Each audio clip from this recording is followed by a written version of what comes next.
102টা দেশ চালাইছে, কথা কয় না, বুঝে আসে না, বিশ্বাসে আসে না নাকি?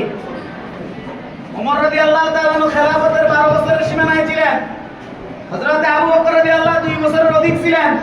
আলী কাররামাল্লাহু তাআলা আনহু 4 বছরের অধিক ছিলেন। এরা ক্ষমতার মস্ত ছিলেন।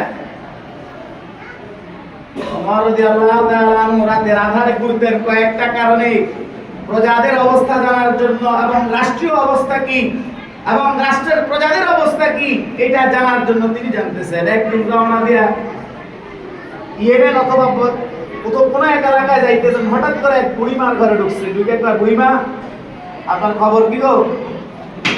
আমার খবরটা হইল এই যে উমর আমার ঘরে আইসা খবর নেয় না যে আমার খাবার নাই।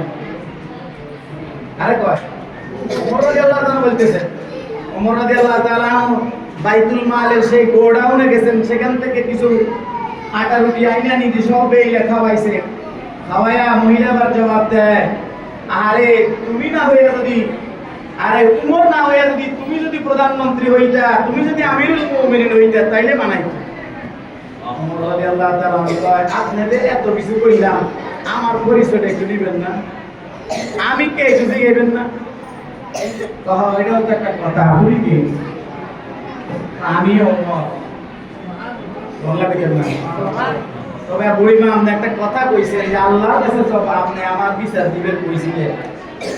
আপনার যতটুকু যা দরকার, যা কথাবার্তা আমার সাথে দুনিয়ায় সারেন, আখিরাতের মস্তরে আমি ওমরকে বেইজ্জতি করিয়েন না। এটা কি ওনার দ্বারা হয়েছে না ওহী জ্ঞান তার ভিতরে থাকার কারণে হয়েছে? ওহী জ্ঞানটা তার ভিতরে থাকার কারণে হয়েছে। আমি সংক্ষিপ্ত করে দিতেছি। 2 নাম্বার যে কথাটা বলছিলাম,